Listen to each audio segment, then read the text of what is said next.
Your morning blitz begins now. Get that chance. Go play for a national championship. We're going to swing as hard as we possibly can. 1, 2, 3. 1, 2, 3. On the Blitz. Well, good morning. On just a regular Tuesday. You guys, we are so lucky that we're not in Tampa. Oof. I have a story that I'll share with you guys coming up after 7 about said situation. About Milton? Yeah. Can I share mine right now? You go. You can do whatever you want. One of my closest friends lives in Tampa, so we were talking yesterday, and she said it's absolute chaos, and she's not even in an evacuation zone yet. She said it's absolute chaos. There's nothing in the grocery stores. Gas is running out. Traffic's bumper to bumper headed out of town. Yeah, I heard about that. It's just absolutely, it's nuts, she said. She's like up to here, like with freaking anxiety. She can't get her storm shutters up. So she called a company to get the help with the storm shutters. And they're like, listen, we'll put you on the list. I have no idea when we can get to you. Oh, my gosh. Yeah, it's wild.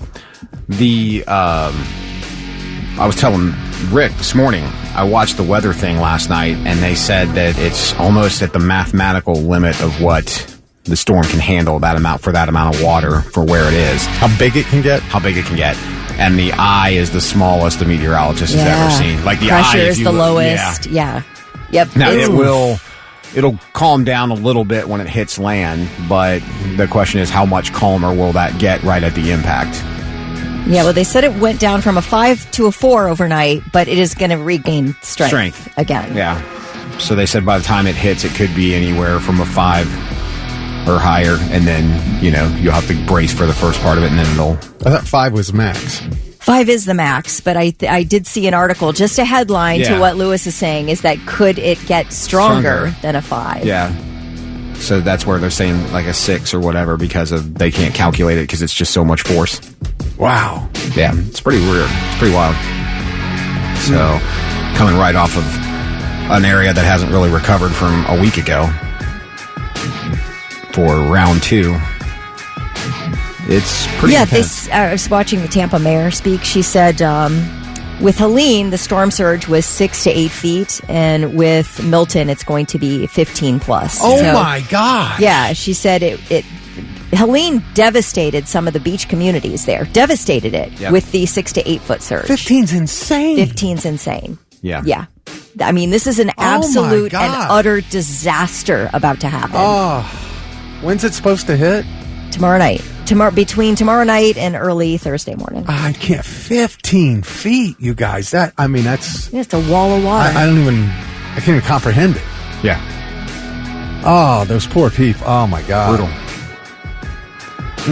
And you just started picking up the pieces from a week ago or so, and now here comes another one.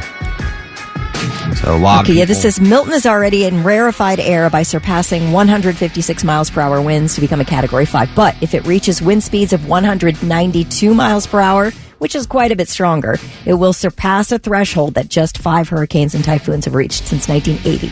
To be one of the top 5 hurricanes or typhoons ever. Yeah, and unfortunately, there's just nothing. Nothing. Nope. There's nothing you can do. The one thing that does kind of elude me is, and I'm not calling out your friend by any stretch, but wouldn't you just put your storm shutters up to be safe? She's been trying to. She can't do it on her own. So she got her son to come over, and he can't do it with her. He needs a stronger person. Okay. But no, my question is why, when Helene was forecast, why wouldn't you do it then? I'm asking. I'm not insulting. I just am curious. I don't have there was probably no threat over there, right? From Helene? Not in Tampa. Yeah. Yeah. Okay. Yeah, she's not on the coast. She's not on the water. She's inland. Because see, for me, I feel like I'd be so paranoid that as soon as a hurricane, let's get them up.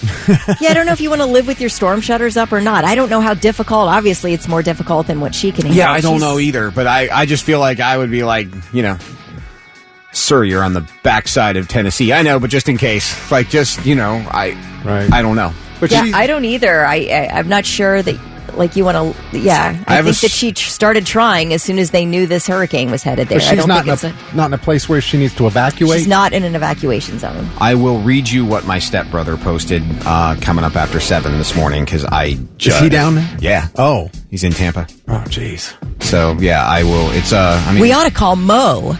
Yeah. Mo's in Tampa. We ought to call him and see what's going on down there. That's a great idea. Yeah. Yeah, I have a friend of mine that works at Rock Station in Tampa that is not in Tampa right now. He evacuated? Who's on the radio? Well, it's for a company that you could be in Anchorage. Right. And Yeah. Technology now, you can do it from anywhere. it wouldn't matter. You know, you don't really have to be there. I'm really in Oregon right now, so. We know. Thank you. Thank you. Just kidding. Morning Blitz Trivia, what do we got? All right, $25 to waterbeds and stuff. Just be the first one to text in the correct answer at 99700. The most haunted road in America. This is considered the most haunted road in America. Is in what state? What state is the most haunted road in America in? Tell us at 99700. If you're first, you will get that $25 to waterbeds and stuff. Offspring on the Morning Blitz. It's Dick Rick, Kelly Quinn, Lewis 622. Good morning. On an ordinary, nothing special about it Tuesday. Although, be happy, we're going to have nice weather today. Sunny and 69, dude. Morning Blitz Trivia. All right, we asked what state features the most haunted road in America. What state is it in? And if you were looking for something to do, there's a 10-mile stretch. Is it Bucyrus Avenue? No. That it should be. Correct. Winding 10-mile stretch in West Milford, New Jersey that features lots of tales of paranormal activity on Clinton Road, including phantom headlights, a ghost boy who throws coins at drivers from Dead Man's Curve. Ooh. Is that the same Dead Man's Curve that... So if you find yourself running short and need a little... Let's hypothetically say your debit card was hacked and you were without it for 8 days and you need money to get a soda, can you get the coin-throwing boy to keep them coming so you can collect enough to buy that soda? Another one! I need to get to $1.79. Come on, throw some more. Exactly. Is that the same... Because as I'm reading this, Dead Man's Curve is capitalized. Is that... I remember there's an old movie called Dead Man's Curve. In a song. Yeah. Was that the the Beach Boys? Oh, I don't know. Maybe. Or Jan and Dean yeah. did that. Who?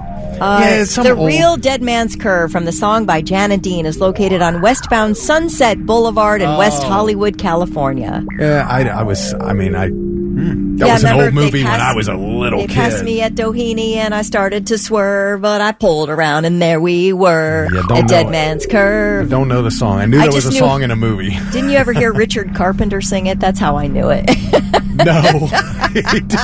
Oh my gosh, that's how you can tell I grew up in the 70s. Yep. Lewis is looking at us like, what are you guys talking about? Yeah. I understand. I barely know. So. Oh, you guys are so young. I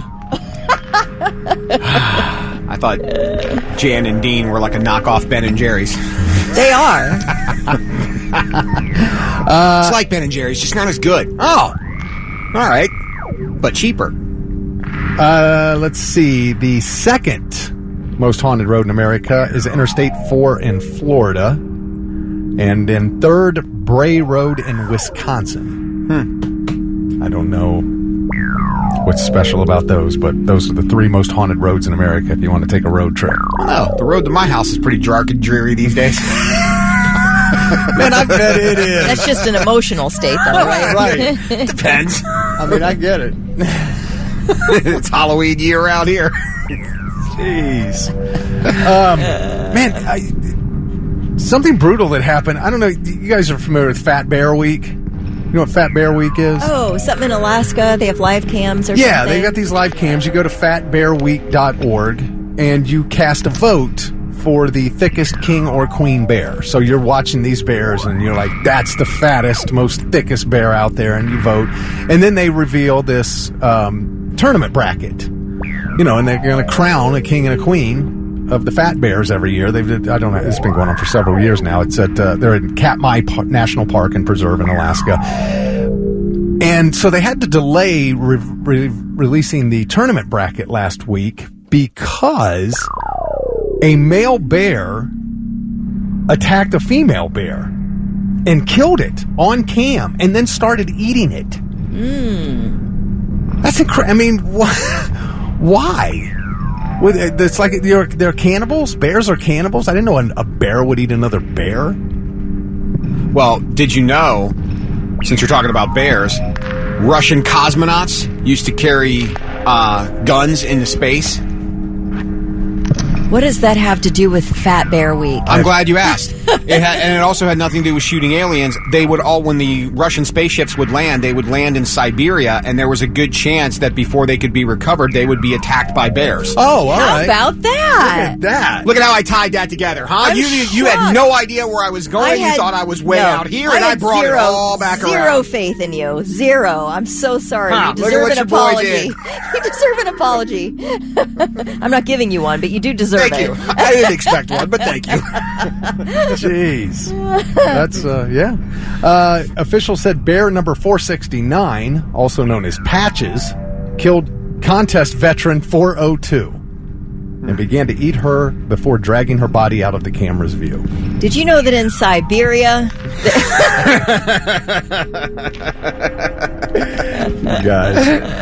All right. I want to congratulate Justin Arrowwood from Waverly. He was the first one to text in the correct answer of New Jersey. He scores the $25 to waterbeds and stuff, and Justin texted back. When I informed him, he said, awesome, thanks. I'll be out here building Columbus for y'all. Local 172 strong. Thank you, Justin. It's the Morning Blitz. And now it's time for I've Got Something. Let's see if these dummies have anything worthwhile for us. All right. Which dummy wants to go first? Well, you're the only dummy, so... Fact. So I'll go first for once. Are you guys ready? Since we're on the theme of Halloween and creepy and spooky things. All right. Remember the movie Poltergeist? A lot of stuff went down on that movie set. Heather O'Rourke passed away at a young age. One of the other crew members were killed while filming that movie back in the day. The older sister was murdered by her boyfriend. Oh, that's right. A lot of stuff surrounding that. Yeah, we just watched it over the weekend. Did you? Yeah. Well, the 1982 house from Poltergeist is being transformed into an Airbnb. It was built in 1979. It's located in Simi Valley, California. It's sold for $1.28 million, and the new investor is turning the 4-bedroom, 3-bath home into an Airbnb that will replicate the movie's iconic set. So you can go in there and it will look like it did in Poltergeist. It won't be ready before Halloween because the owner wants to make it perfect and not rush things, but he's planning to have this ready to go for next year. This house is clean. The house, located at 4267 Roxbury Street, hit the market in August for the first time in 45 years. It features the light-filled living room with massive windows, a formal dining room, a kitchen, modernized appliances. Upstairs, the 4 bedrooms, including the primary suite, and the backyard occupies 16,000 square feet large in-ground pool and jacuzzi. So if I get it and I walk in, I hear... They're here. Yeah, I think that you have to. Right? If you don't, it's so wrong. It's got to be there's got to be something that plays when you walk through the door. So apparently they're going to turn it into looking like exactly what the movie set did. Would you stay there?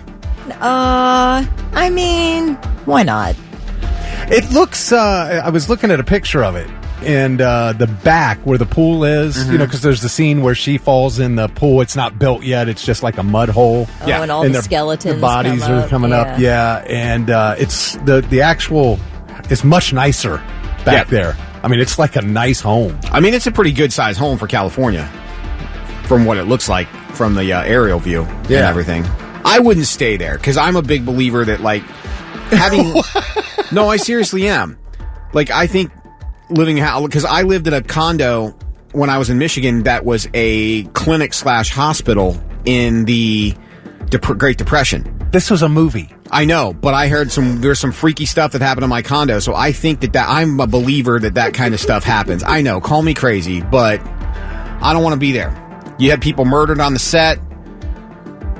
like that house. It's just a replica, though. No, that's the actual house that they filmed it at. But they're setting it up like... They're setting it up to look like it did on the movie set, but that doesn't change that the property is still the same Nobody property. died on that property, though. They died, the little girl died when they did Poltergeist 3, and the girlfriend was murdered by her boyfriend at her own apartment.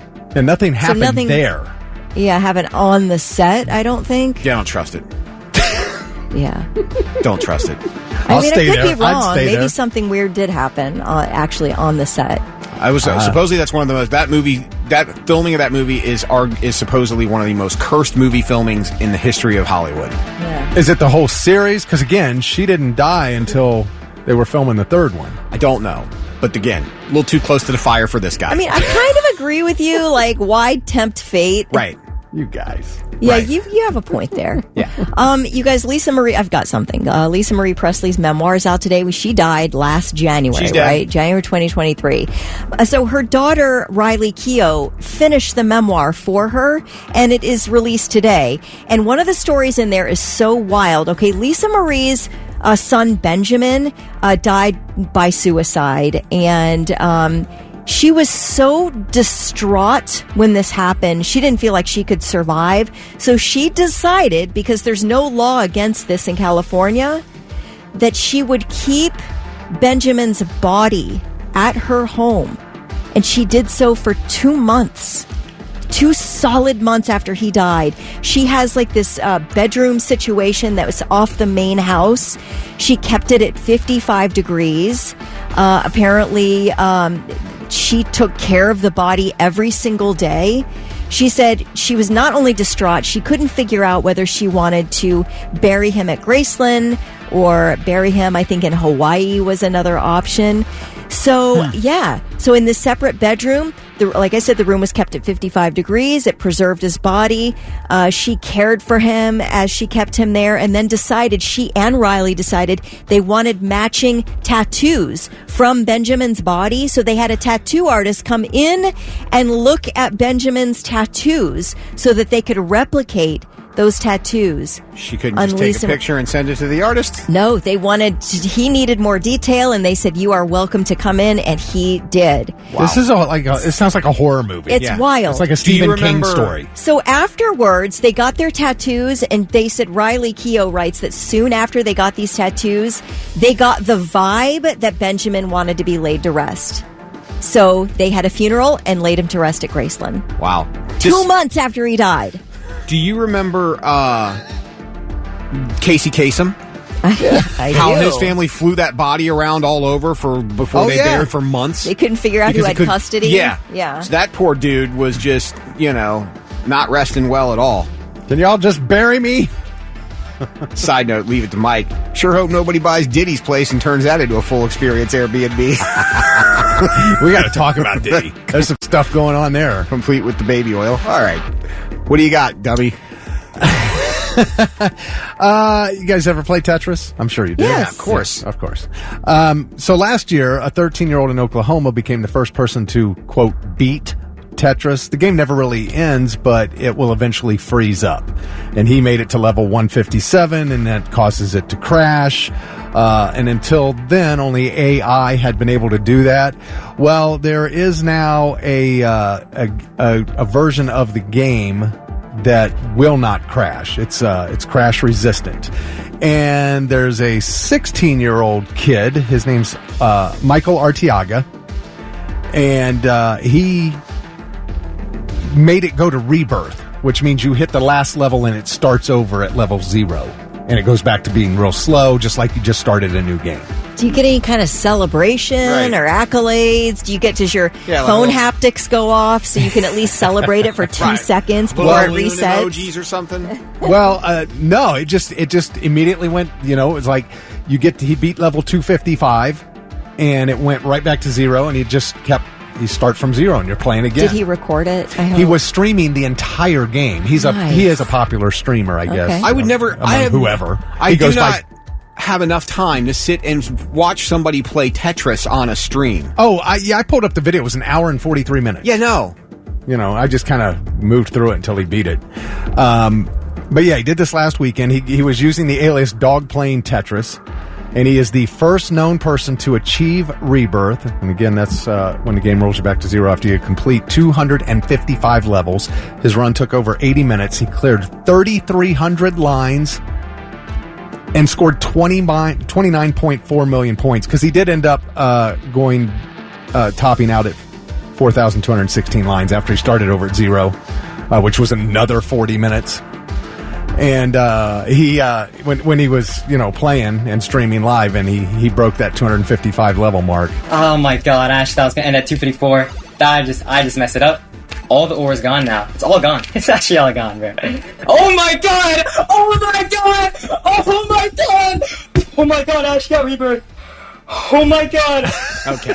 What's up, brother? I'm not going to make fun of anybody, but this guy sounds like he hasn't had sex since sex had him. Oh man, come on, I get it. I understand. I remember when I first beat Bowser in Super Mario Bros. 3. I remember when I beat Sephiroth in Final Fantasy 7, man. It was exciting.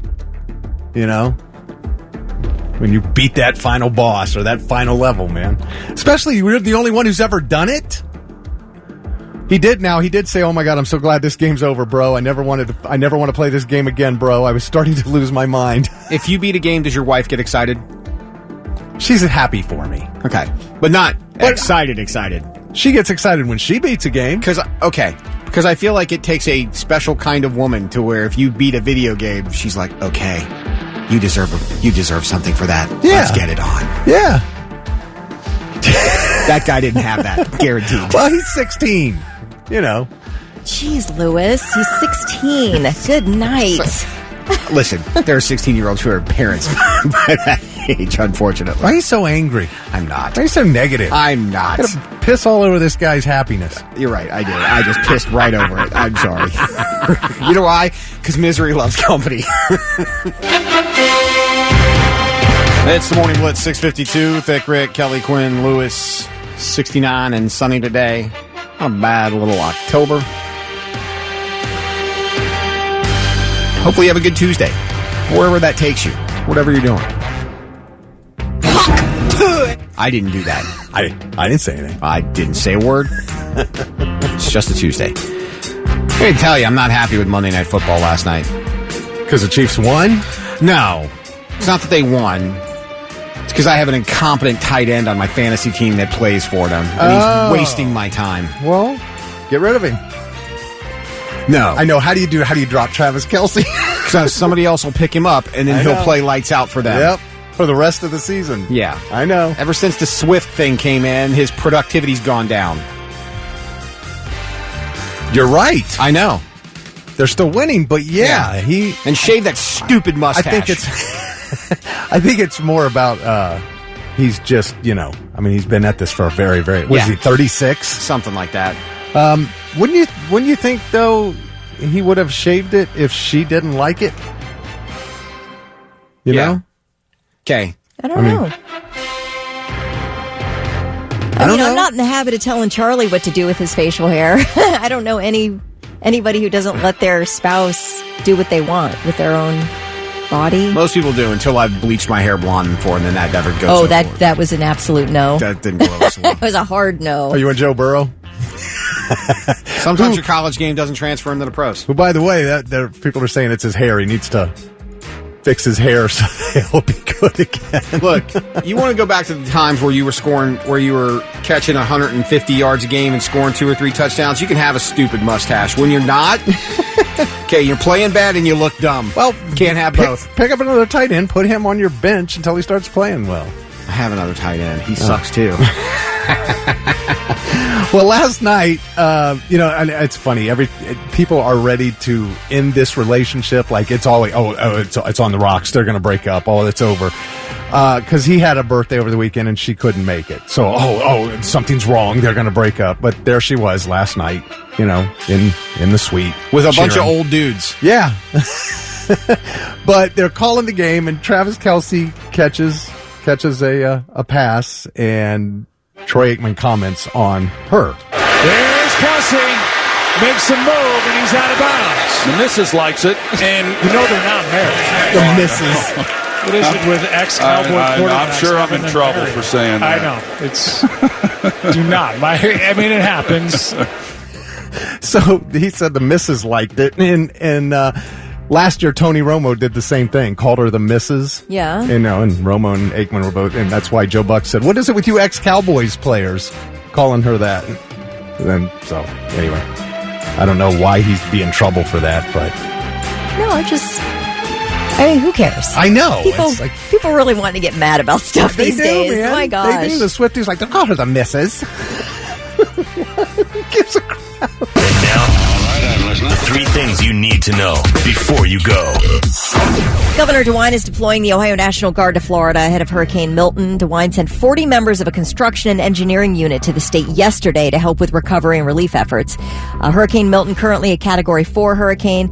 It is expected to make landfall maybe as a Category 3 along Florida's Gulf Coast, but it is strengthening and weakening, So we may see it go back up to a 5 before it weakens again, before it landfall by late tomorrow night, early Thursday morning. Ohio Task Force 1, the state's FEMA-certified search and rescue crew, ended operations in North Carolina yesterday and is heading back to Florida. A handful of flights out of Columbus John Glenn International have been canceled today. 5 Southwest flights have been canceled so far, 1 each to Tampa, Fort Myers, Orlando, Atlanta, and St. Louis. 1 Breeze flight to Fort Myers has been canceled. Nearly every flight out of Tampa International has been canceled today, as well as about 3/4 of the arrivals. Southwest says for anyone, and if you've got any family members or friends in Tampa that are trying to get out with a pet, if the dog or cat is vaccinated, Southwest will fly you and your pet out, and you will not have to pay that $125 pet fare. Movie armorer Hannah Gutierrez-Reed, who is currently serving 18 months in prison for bringing live ammunition on the set of the movie Rust, which led to the death of cinematographer Helena Hutchins. She was in court yesterday, pleading guilty to an unrelated criminal charge of carrying a gun into a licensed liquor establishment. A few weeks before Rust began filming in October 2021, Gutierrez-Reed carried a gun into a Santa Fe bar where firearms are prohibited, and then she went into the bathroom and filmed herself with the handgun, bragging about how she snuck it in. Now, investigators confiscated her phone after the death on the set, and they stumbled upon that little nugget and charged her for it. So she did plead guilty yesterday in exchange for 18 months supervised probation. Jeez. Wow. Yeah. Sounds like she's in the wrong line of work. You think? Yeah, those are your 3 things. Back on the Morning Blitz, 7:08, Thick Rick, Kelly Quinn. I'm Lewis, sunny and 69 today. Enjoy it. We're not getting any of that bad weather that is hitting the south yet again in a very short span of time. And I know Kelly started talking about the hurricane when we came on the air this morning, if you missed it, talking about the size and the scope. And you were talking to one of your friends that could not get her storm shutters on, nor could she find help to get her storm shutters on. And we've heard stories of people running out of gas. Yeah, their store shelves are empty. Gas stations are running out of gas. Bumper-to-bumper traffic out of town. It's a real dire situation. My stepbrother lives in Tampa. He is retired Air Force and has been there for a while now. And I text him when Helene was first looking like it was going to hit that area. And at the time, I had said, "Are you okay?" And he said, "Yes, we are at his girlfriend Randy. We're at her house, but we're dry. We just don't have any power." I'm like, okay. So seeing that the new hurricane is coming in, Milton, and it's predicted to hit the Tampa area, you had a lot of people that evacuating. Disney taking some heat for being open, by the way, in Orlando, which is, they're planning on being open Wednesday, which is kind of a bold move. But so I tried to text my stepbrother yesterday when I was watching the storm coverage for a minute, and I could not get a response. And then I saw this last night where he says, "I've hesitated in posting this as the intonation of responses would be even more overwhelming of that which we have already been dealing with. Hurricane Helene did not treat us well. I have effectively lost most everything in my house, especially below the 3-foot mark. My house is currently uninhabitable, and all of our furnishings and many of our belongings are now sitting on the curb waiting for the city of Tampa to remove them to the dump. We now brace for the potential direct hit of Milton, and if the storm surge is as bad as they predict, I may end up losing my entire structure with what remains of the contents we have. This is completely devastating and overwhelming. Those who have reached out already are aware of the situation. Those of you who are just now learning about this, please understand that I might not be able to respond to each and every one of you, but I will see your posts, comments, etc., and they are appreciated. The overwhelming outpouring of help and support from local friends and family and church is beyond my ability to adequately state. Your thoughts and prayers are certainly welcome and appreciated, and we will get through this. Which I could not imagine being in that situation. Just, you know what I mean? Like, because I think you can get a check from an insurance company and you can replace probably your furniture, whatever. But there's a lot of things that you lose that are irreplaceable. You don't even consider, really, when your home is uninhabitable, what do you do? Right. Yeah. I mean, I guess you maybe, and that is the problem too with Helene. A lot of the number one rental cars are gone. There are none to be had because of Helene. Now we've got this situation. There are no hotel rooms and motel rooms available because people are living there from being devastated like your stepbrother. And they're having to stay somewhere else. So these places are already rented. They're already, booked.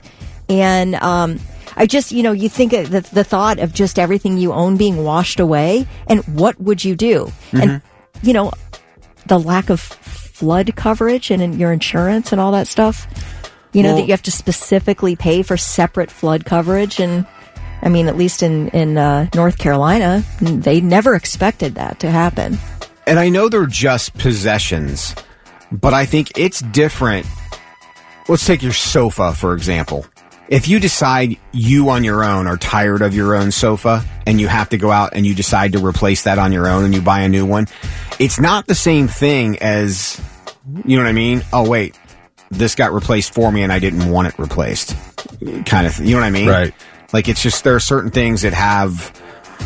If you go into anybody's house or apartment or wherever they live, everything in there is kind of a reflection of their character, their taste, or whatever. So you have these certain things that have these little, pieces of you that are in them, even though they're just material possessions kind of things, and to have those just gone without your control. The thing that I really obsess on is, you have to work.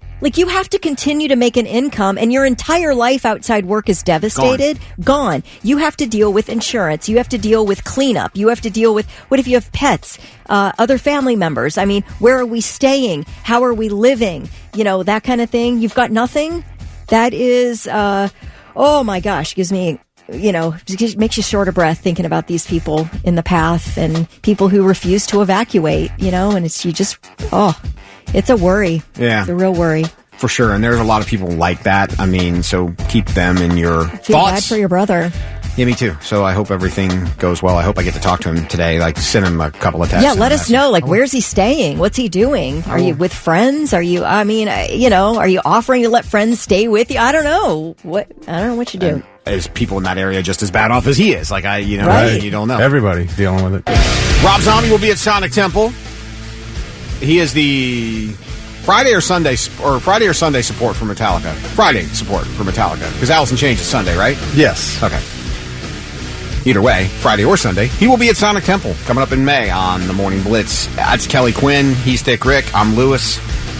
Thanks for hanging out with us on a Tuesday morning. Better to hang out with us than Diddy. Oh my gosh. See what LeBron said? James? Yes. I assume. Yes. Do you know another LeBron? No, not really. Okay. So LeBron was being talked to because they started doing all the photo shoots for the upcoming NBA season and everything going on with the Lakers and whatnot.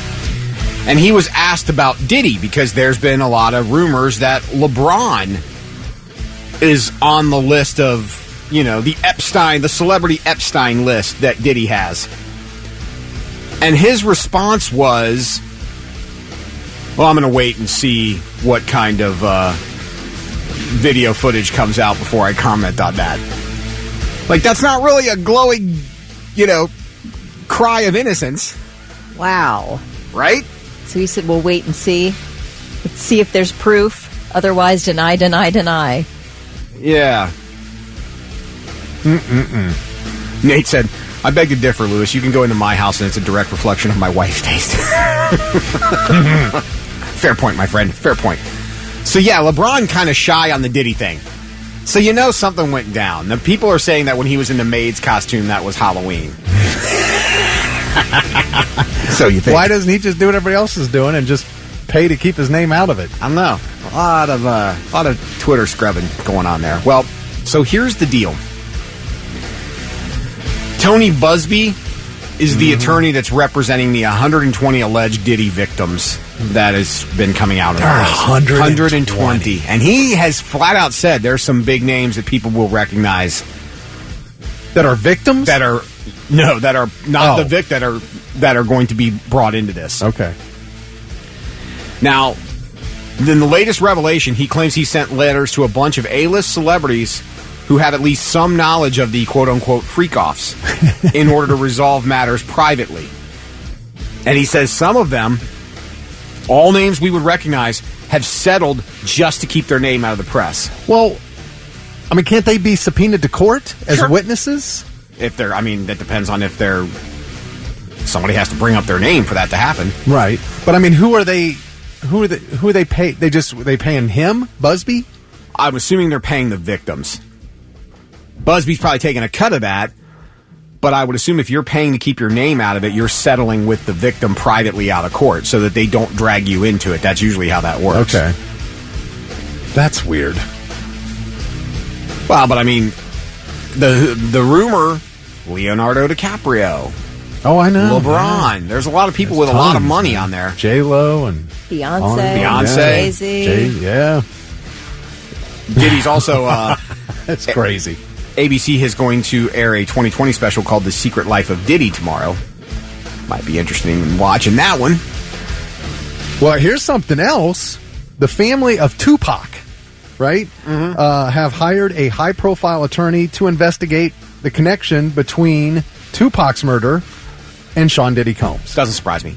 Shakur was shot and killed in Vegas in 1996, and this year the man accused of orchestrating the murder implicated Diddy in the plan. He claims Diddy offered to pay for the shooting as part of his feud with Suge Knight, who was driving Tupac's car at the time of the murder. So they're trying to tie Tupac's death to Diddy now. But that's always been there. That's been part of the East Coast, West Coast raps battle that went on in the 90s when all that stuff was going on. Oh, is that right? There was a lot of rumor, because Biggie was shot. They took a shot at Biggie once before they actually killed him, and the rumor was Suge Knight was behind that, and Diddy retaliated by killing Tupac. I can't remember which one. Yeah, Tupac died before Biggie, right? Is that right? Now I think that's right. Pretty sure. Who died first? I don't know. I gotta know now. Sorry to Google on the air, but... All I want to know is Diddy's co-conspirators. I need that list, and you can have as much money as you want, but I want to tell you, you have 120 victims. You need to keep their mouths shut. I pray to God that they don't. Yeah. That at least one of them comes forward with list. Every single frickin' name. I want to see the whole list. I don't care who's on it. I want to see the whole list. And I was correct. Tupac Shakur died before the Notorious B.I.G. because that's the way that went down. Biggie was shot first, but they didn't kill him. And then the rumor has it that the Diddy retaliation is part of what killed Tupac. If you buy into the East-West rap hip-hop feud from the mid-'90s. But nonetheless, it's interesting to see what would happen. But I agree with you, Kelly. If you are responsible for damaging all these people's lives, then I'm sorry, you need to pay for that.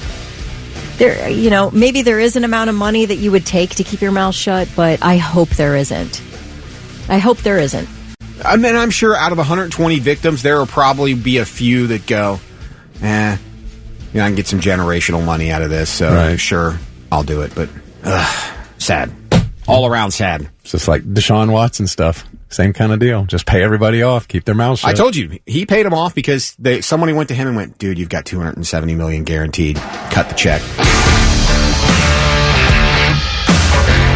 Cool. That's Sober on the Morning Blitz, 7:39. Kelly Quinn, Thick Rick, I'm Lewis, and congratulations, because up for grabs, if you heard Sober and we're caller 16, were Devil's Staircase tickets, and those are going to Amber Waltz from Sugar Grove. And these are 4-day passes, good either day next weekend there in Oregonia. And it's quite an event every year. People love this event, man. For sure.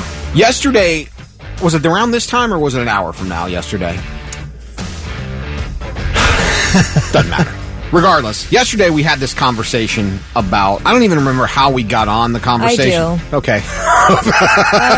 The conversation was, do you have time to watch TV while during you the work day? That's right. So Yeah, we were so talking about jobs and all this stuff. People and who had time to sit around. Some people were like, yeah, I watch 7 hours of TV a day at work. Right.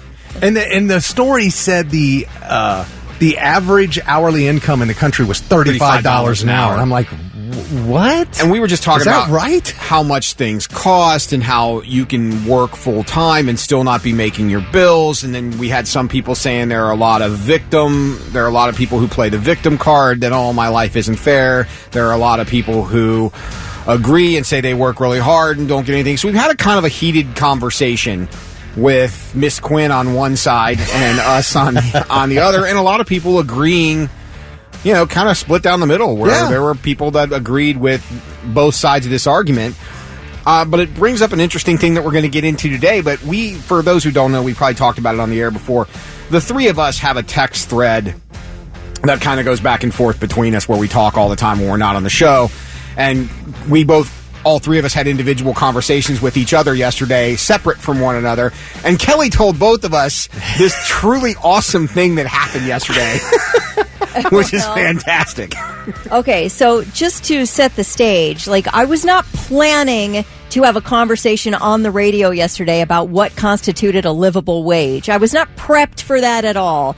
So I might have said some wild things, all right? Maybe. I don't know. I can't remember. However, we were talking about whether $15 an hour is a livable wage, what you should be paid for the work you do, and so we're going off on that. Anyway, I have some strong opinions about those things, with no research to back me up.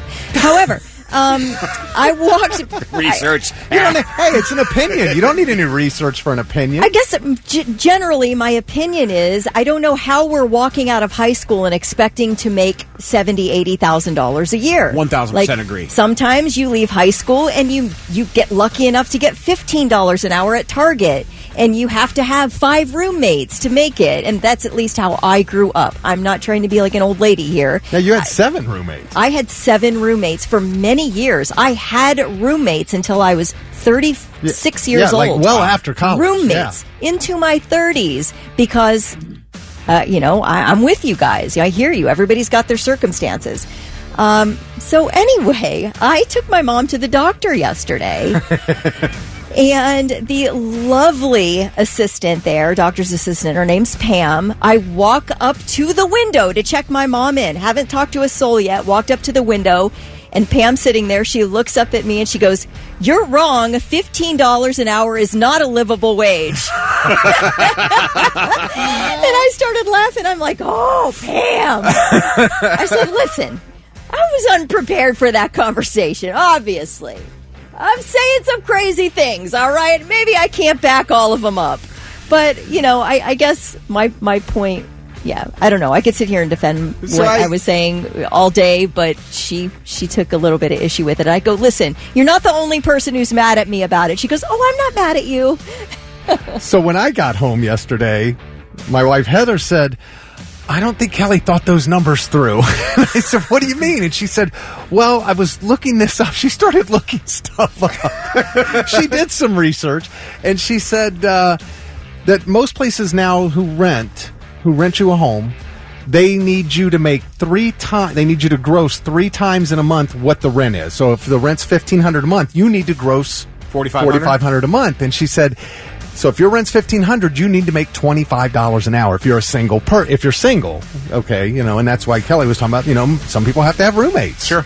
So that's what happens. But so if you're single and you're going to rent a place that's $1,500 a month, you need to make $25 an hour to be able to pay all your bills comfortably. And I don't think my point was, I wasn't talking about what constitutes a livable wage. What I was talking about is what when you're leaving high school or leaving college, people's expectations are wild For sure. about what they should be making. Right. I only know one of my friends in college that ever walked out of college and walked into $50,000 a year, and that was my friend Dion, who to this day still does computer programming and all that. That's He's what it the is. only one of my friends that I ever, even my doctor friends didn't walk into $50,000 a year the first couple of years. Like Dion is my only friend that ever had a BMW on day one. That's why I always promote get an engineering degree, because they go to school 4 years college and they're out the door with a good job. But the awesome thing that I told Kelly was, I'm like, do you know how awesome that was that you made her think? And as soon as she saw you, she had to get her opinion out, which is fantastic. Well, yeah, and that's the thing, is I think people miss that. You were talking about walking out of high school, and you said, if you can walk into a full-time job making $15 an hour, you're doing great. But I don't think you were talking about after college and after working your way up. I'm just talking about, like, life to me in my brain is a series of working it's steps, years upon years of working your way into a better situation. Right. So to expect to be in that better situation when you're 18 years old or when you're 22, but everybody started texting in their individual circumstances. I guess I wasn't trying to make a commentary on people. And I see what you're saying. Your thing was we need to temper our expectations and make them more realistic, which I 100% agree, because there is a generation that thinks everything should be handed to them right away. You are not wrong about that at all in any capacity. But I do think I misspoke in the beginning, if I could just gently say it that way. If I could say a euphemism for me, like absolutely putting my foot in my mouth, that I think I did say something about $15 an hour being a decent wage or something like that. I think what we were trying to say is, let's say you go to college and you go be a criminal justice major, and the average criminal justice major walks out after they get the job a couple of times. They max out right around $65,000, $67,000 a year, which now is a struggle based on everything else in the world. Which, when you go to school for that originally, 20 years ago, $67,000 a year, you're probably all right for a while anyway. Mm-hmm. Which is where we're going with this. The cost of the American dream, to really enjoy the American dream, they say, is $4.4 million is what you have to earn. Godsmack on the Morning Blitz, Under Your Scars. Shout out to Tara. I thought I was the only one that carried around the useless knowledge that Sully wrote that song for Lady Gaga. But alas, that is not true. $4.4 million is the cost of the American dream. Would you guys like to know the breakdown of this? $4.4 million. That's what they say. Okay, that's got to be like a combined income, right? Correct. If you work from age 18 to 65, that is an average of around $100,000 a year, which is way more than most of us make. But they say it is achievable for couples with multiple incomes. And it depends on your definition of the American dream as well. But here's how this is broken down, and here's how they get to $4.4 million. Let's start with when work ends, retirement.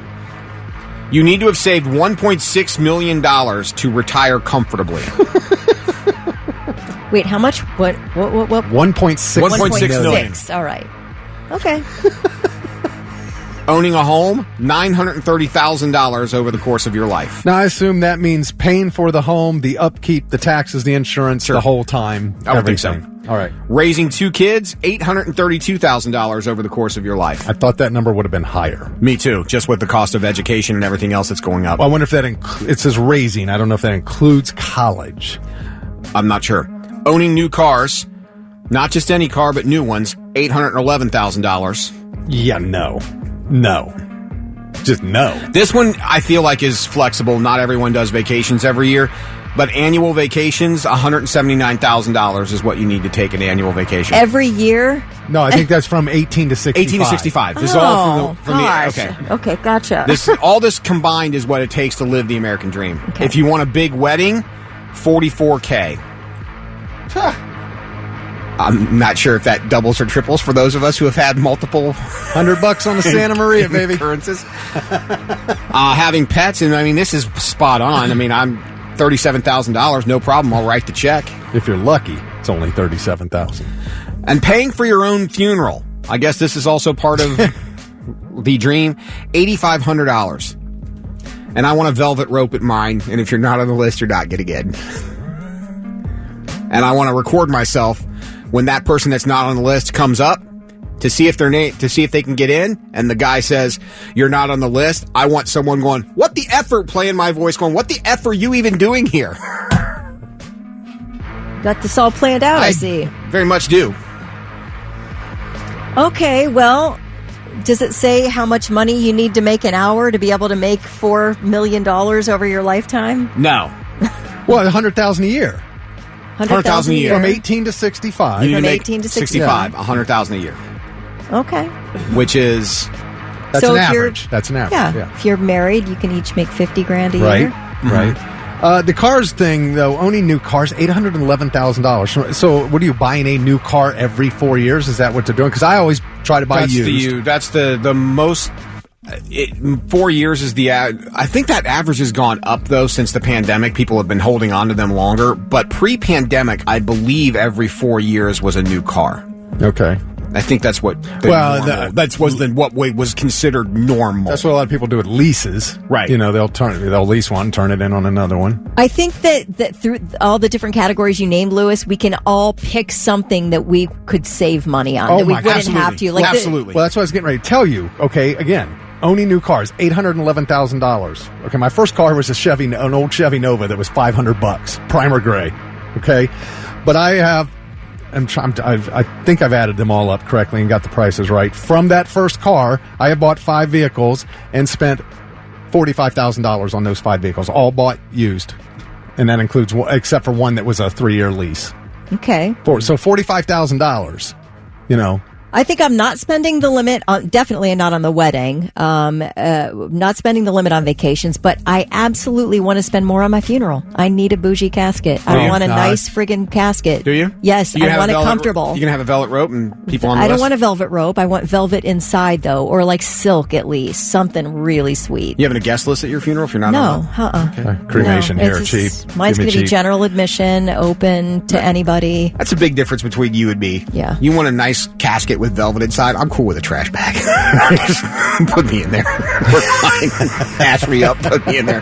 Throw me where you want. At that point, I'm not going to feel a thing, and I won't care. Are you opposed to a kiss casket? You know, No. one of those sweet kiss caskets you can buy at Costco? No. Or you just buy one of those box caskets from Absolutely. Costco. It says Detroit Rock City on the side. What if I could just watch a YouTube video and I craft my own casket and have it ready to go? I want to see that. I want to see you build your own I've casket. seen people do that. It's on YouTube. That's what I mean. That's Is it right. just plywood nailed together? It doesn't They're matter. nice. These are woodworkers. These are people who know what they're doing. You're going to get it dumped 6 feet in the ground and coupled with dirt. How nice does it need to be? I need it nice. I need it impenetrable by and worms. if it starts- That's what I need. Why? Because Why? it's gross. What do you care? I do care. Well, you're not going to be in that box, right? I care. If it aren't you starts gonna leave your breaking body? down, no one's going to notice. We got to gonna dig it up and know? see if it... we I gotta want dig my it up. soulless dead body to be pristine. What? Well, When- it's not when going. Jesus It's going comes to back. rot. Your body, whether there's worms involved or not, your body's going to rot in that box. So You saw Poltergeist. I don't want any worms in there. Sue me. Could you make sure you spray my dead carcass with Deep Woods off? I don't want anything coming in. And now, I'm listening. 3 things you need to know before you go. Much to the delight of residents around Alum Creek Drive, where, man, there is a real street racing problem. Columbus police were waiting this past weekend. They were waiting. They called it Operation Burnout. And it focused on a gathering off Alum Creek Drive. Police say some of the cars were going over 100 miles an hour. And this is in the late night, overnight hours. And when all the street racing started happening, officers from Columbus and other agencies and a police helicopter were waiting. In all, get this, in all, 196 people were arrested. Wow. 44 cars were impounded and 13 guns were recovered. And I am sure the residents there just gave a standing ovation to police there. I think they are just so sick and tired of all of that. I bet. Police had had enough. Millions of people continue to prepare for life-threatening impacts from Hurricane Milton, which has slightly weakened from a Category 5 to a Category 4. It is expected to regain strength as it spins across the warm water of the Gulf of Mexico. on a path to the west coast of Florida. People in low-lying areas are under evacuation orders. And Tampa Mayor Jane Castor says if residents think they can ride it out like they did Helene, they are mistaken. Helene was a wake-up call. This is literally catastrophic. And I can say without any dramatization whatsoever, if you choose to stay in one of those evacuation areas, you're going to die. Oh. I mean, that was... Wow. Yeah. Yep. So the current storm surge forecast for Tampa Bay is up to 15 feet. With Helene, it was 7 to 8 feet. So we're talking double. And Helene was devastating to some coastal communities in Florida along Tampa shoreline. So Milton expected to be twice that. And I don't know. It's going to be...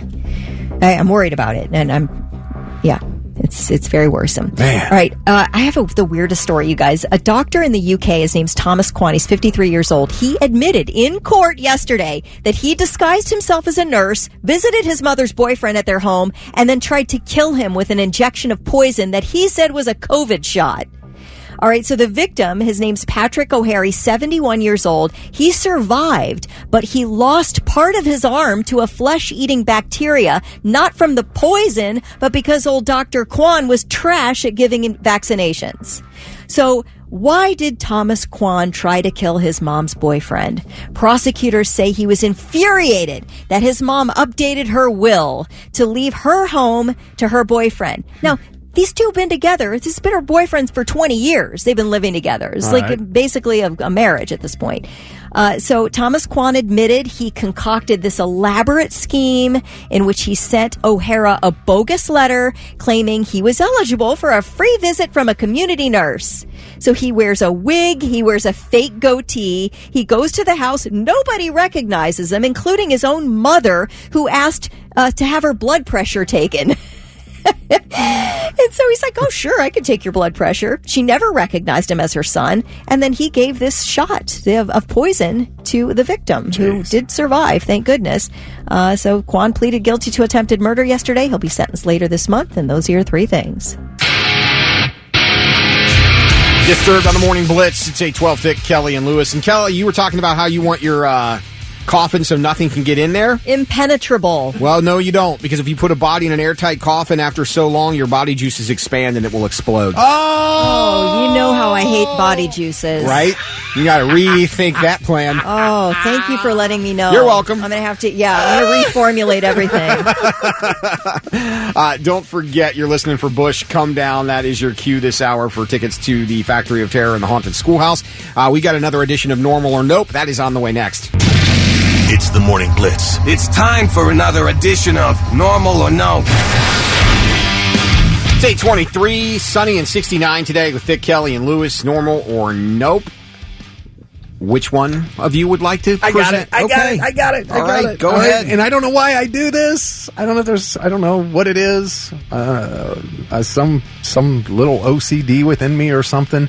When I get gas, I can't just let it fill up and pull the thing out. I have to get it right on the dollar.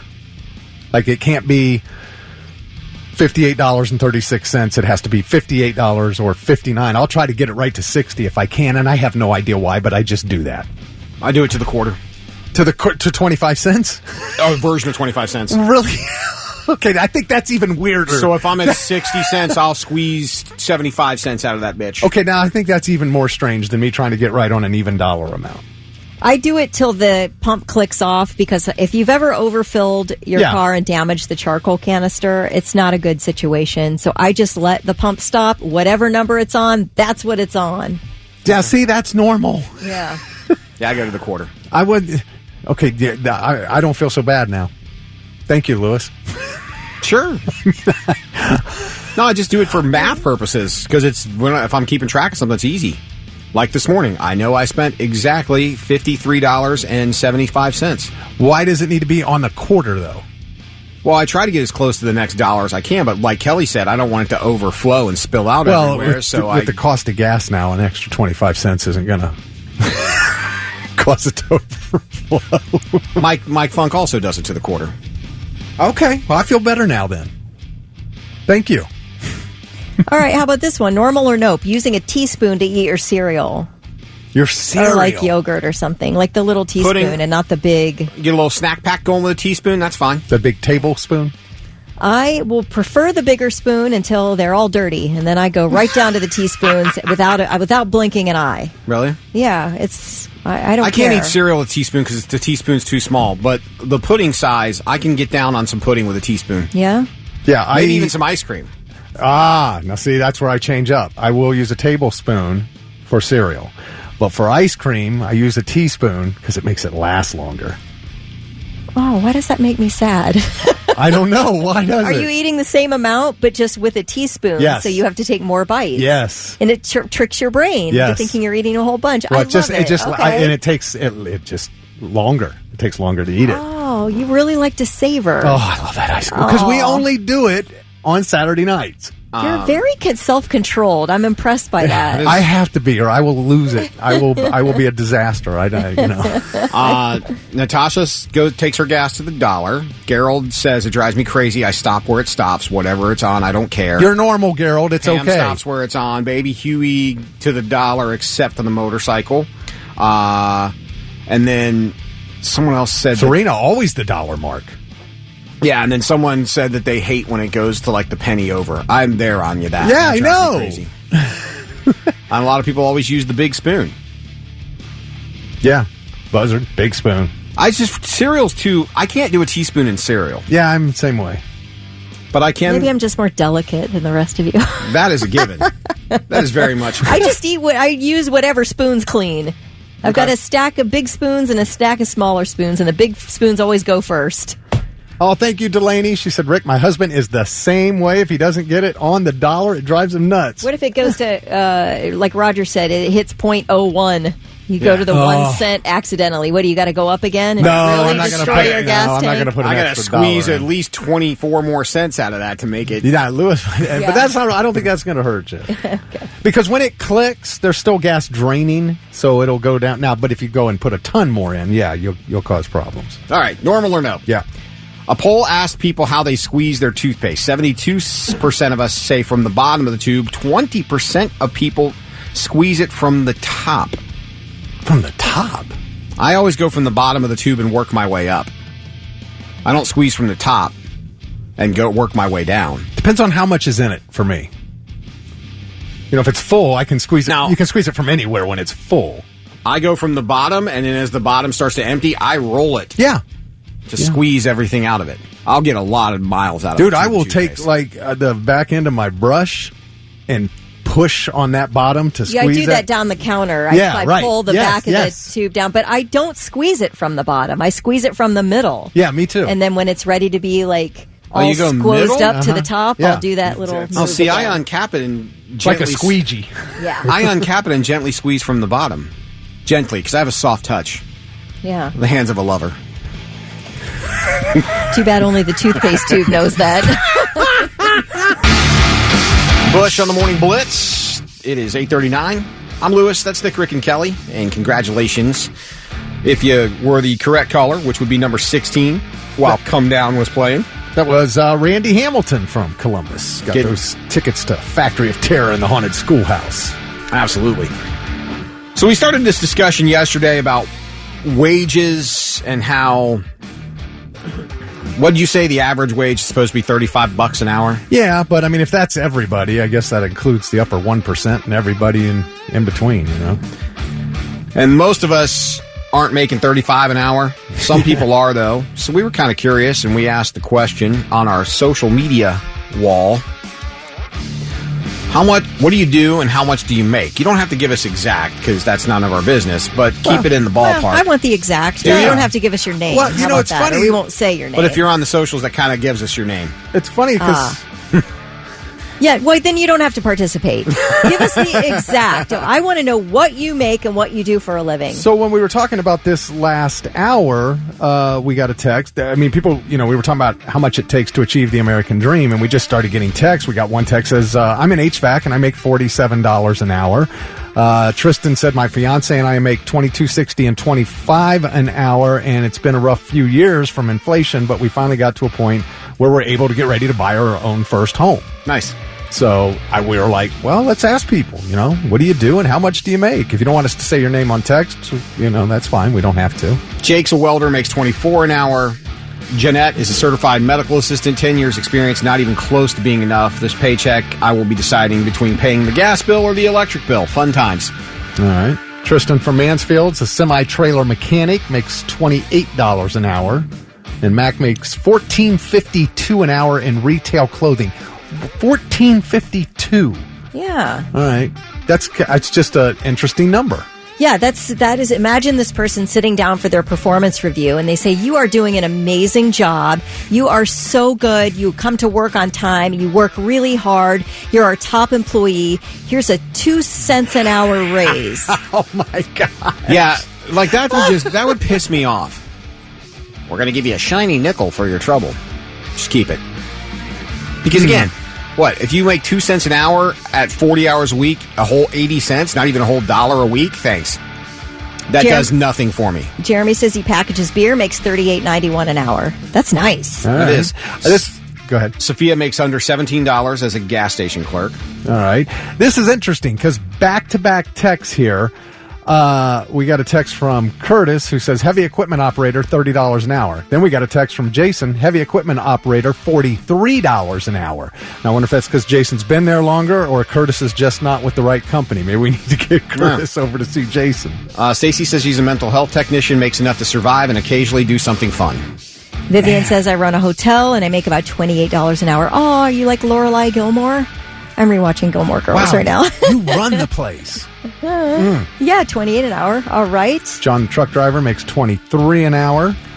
Lisa said, I used to think I made decent money, but with the economy the way it is, I barely stay afloat. And I think that's the problem. It's not that you weren't making decent money, but everything has gotten more expensive around it, and your wage stayed the same. Because again, for people who were making whatever the old minimum wage was of $8 an hour, congratulations, you went up. But if you were already making $20 plus an hour and everything went up around you, it kind of hurt you.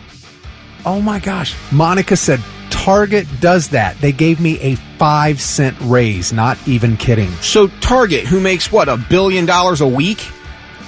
5-cent raise. That reminds me, Kelly, of Charlie, your husband, who 15 years got a $75 gift card as a bonus, and you were so insulted you would have rather got nothing. Yeah, don't give me a 5-cent raise. Did you ever spend the gift card? What'd you guys spend it on? That's none of your business. That's a financial. You shouldn't be asking about our You're right. Well, we're asking people to tell us what they make. Asking us about our major purchases with $75. It is none of my business what you do with a financial gain like that. It's a large amount of money. Yeah, we're going to spend it carefully. Well, yes, you should. Put a lot of thought in it. You don't just want to do that anywhere. Madison is a full-body waxer, does mostly Brazilians, and makes about $70,000 a year from commission and tips.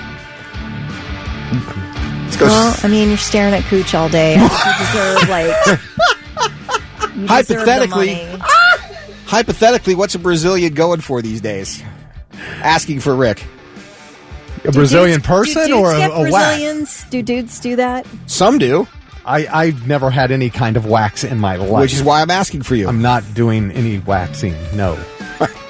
Tommy makes $24.30 an hour and says, I live just okay, not great.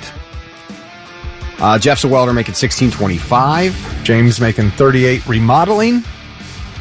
Tammy's a customer service receptionist, 12 years to get to $20.22. Jeremy says, I package beer and make $38.91 an hour. I package beer. Is that right? I could have. That sounds even better and better the third and fourth time it gets read. Damn it. I love it.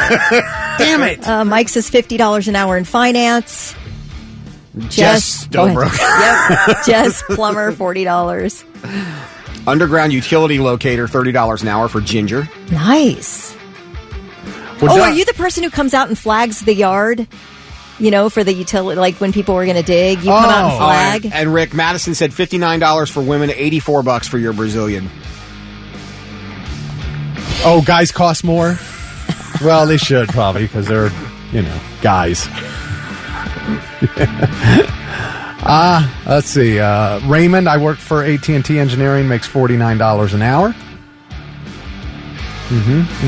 Lawn fertilizer, $22 an hour. Ooh, how about this? Licensed residential commercial plumber, commission, $300 an hour on average. Oh, yeah, especially on the weekend. And plumbing's the one thing where if it goes bad, you don't want to try a YouTube video on that. You want to get the real deal out there to make that thing go away. Chase Patterson, he says, full-time job, social media, stand-up, and Uber driver from home, $75 a year. It's lucrative. Very lucrative. Buzzard, law enforcement, 18 years, $34.81 an hour. Yeah. That should be more, Buzzard. I agree. 1,000%. Yeah. Brandon's an IT consultant, $56 an hour, but after student loans, $20 an hour. I would love to be telling people what to do for $56 an hour. I really would. That is an ideal job for me. Let me tell you what to do and pay me $56 an hour. I love that idea. Amy's a local semi-driver, 12-hour shift, home every night, $30.30 an hour, plus time and a half to over 40 hours. So, not bad. Josh is an electrician at 22. Keep these coming. 8:50 on the Morning Blitz with Vic, Kelly, and Lewis, talking about how much you make and what do you do. A lot of good jobs out there, a lot of people struggling out there.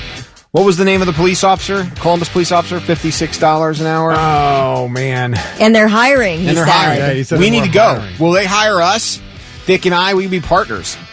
Yeah, I mean, like, how old do people come in there trying to get work? I don't know, but it would be awesome.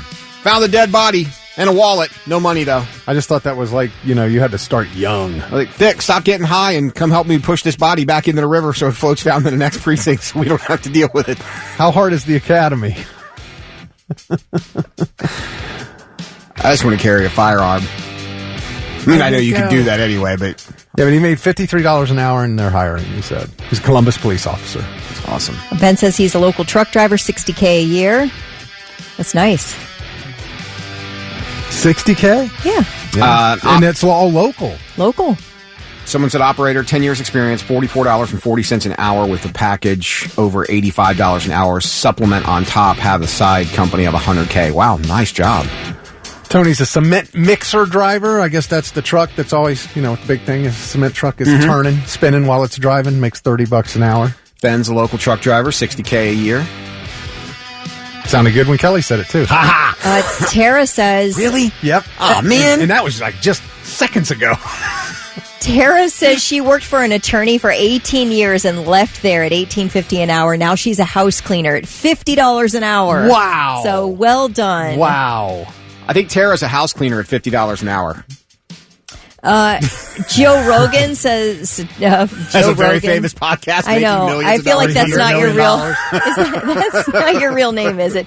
A guy named Joe texted in and said if he's a fire extinguisher service technician at $26 an hour. Wow. That's good. I've heard about that. Like you can learn how to go to businesses and... Warren inspect their fire extinguishers. Warren's I'm sorry, did the rest of my sentence interrupt your next story? No, I was trying to follow along, Kelly. Warren's a flat saw making over $30 an hour. Hi, the Blitz. Hey, good morning there, morning crew. How is everyone doing? Good. So what do you do and how much do you make? Hey, Vic, this is Tony. I work at KDC Columbus. Yeah, what is it? KDC Columbus, they make fragrances. Okay, what do you make? How much do you make? Well, they make a little per gas, $15 an hour, so what can I say, All right, there we go. You're in one of those big warehouses in New Albany, I think, right? Oh, yeah, right there by the, Bob Evans, like little farm. Yeah, I know where you are. I know where you are. All right, thanks, All right, Tony. Cool, Appreciate thank you. Brian says he's a handyman at $45 an hour.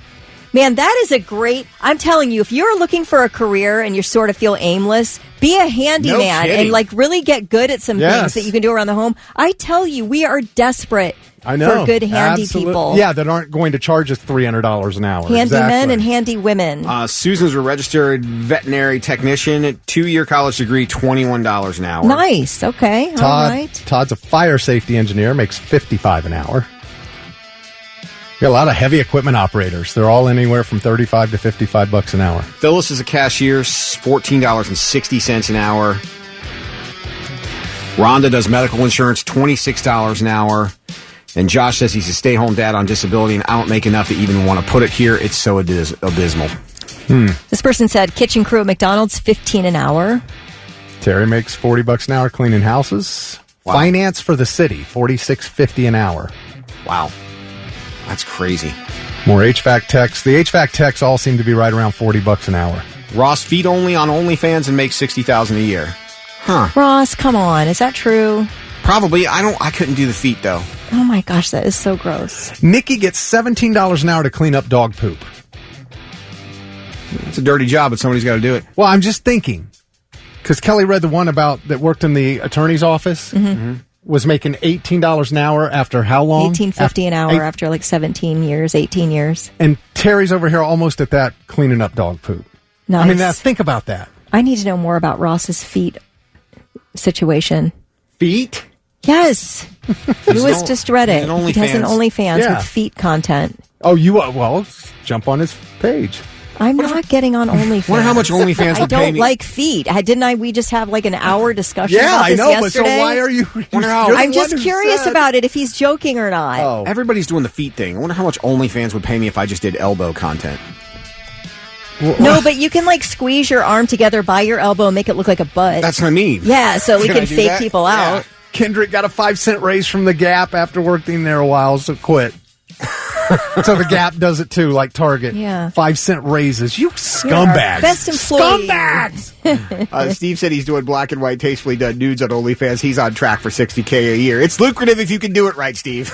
Lewis made 60 cents last week. And now, all right, I'm listening. 3 things you need to know before you go. Early in-person voting starts today for the next month's presidential election in Franklin County. Early voting center is at 1700 Morse Road, just east of 71. Hours are 8 a.m. to 5 p.m., Monday through Friday. Authorities are looking for a Union County woman who's been missing for 2 weeks. Officials say Wendy Rose hasn't been seen since leaving for a camping trip to Alabama 2 weeks ago. She was supposed to return home on October 2nd. Her silver Honda was found in the parking lot of the Chehaw State Park in Alabama. Authorities are searching that area for Rose. Hurricane Milton forecast to make landfall in Florida late tomorrow night or early Thursday morning. In the latest update from the National Hurricane Center, Milton was classified as a Category 4 storm with maximum winds of 155 miles per hour.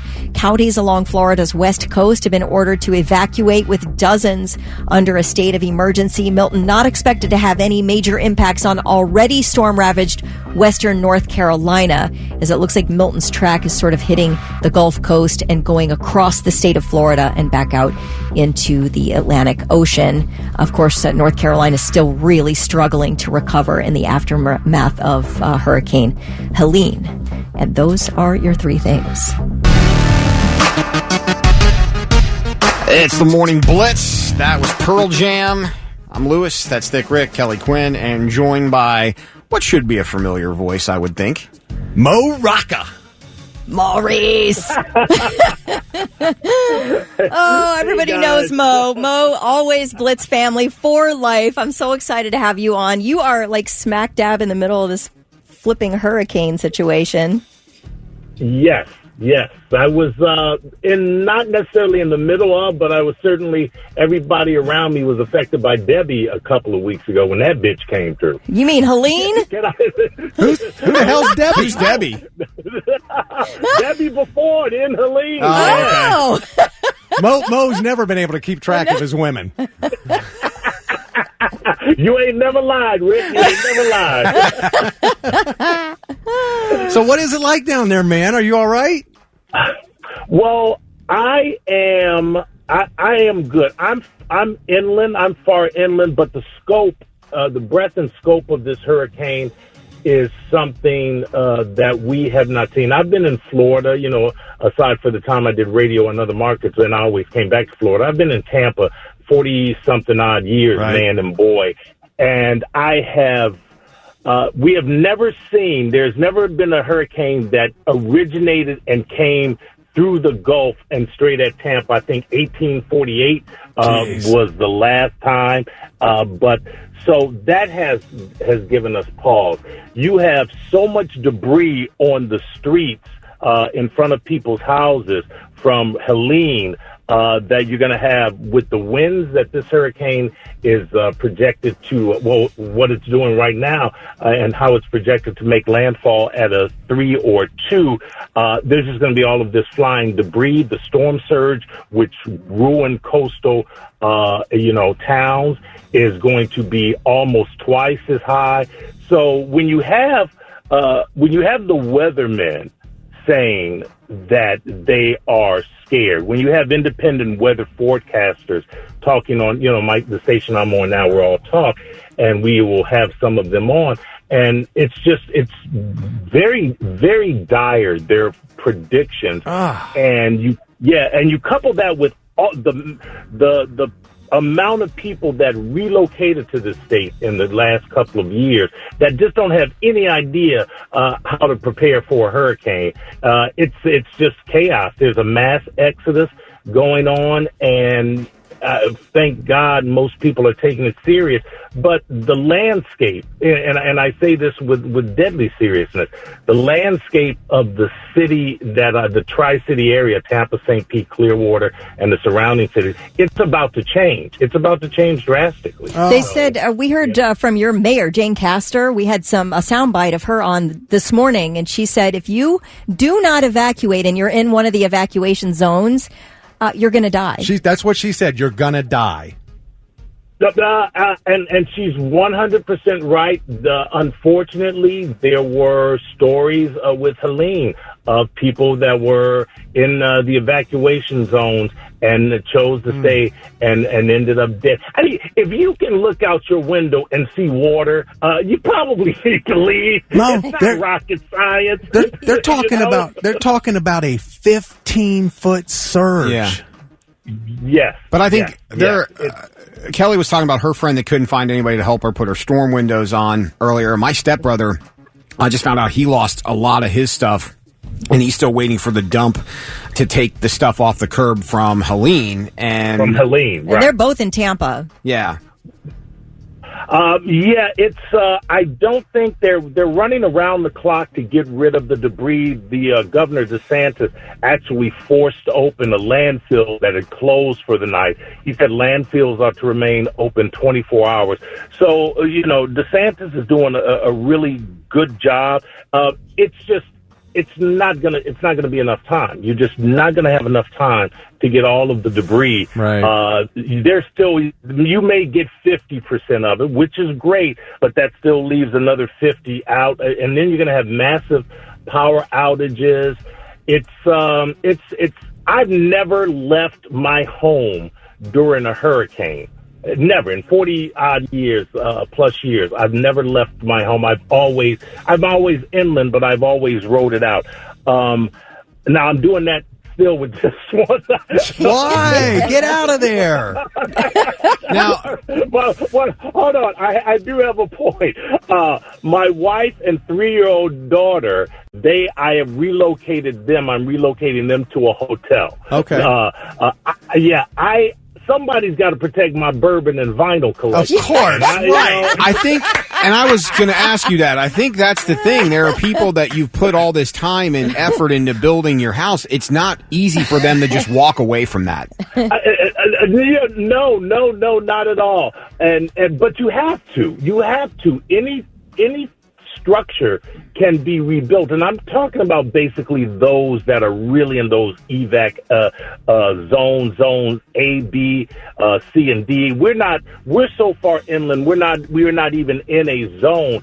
But that does not mean the issue with my house and the issue with why I wanted to relocate my wife and daughter is because there's a big oak in front, there's a big oak on either side, and because the Bay Area hasn't been hit directly, no one really knows the strength or fortitude of a lot of these trees that are very old and a lot of them dying.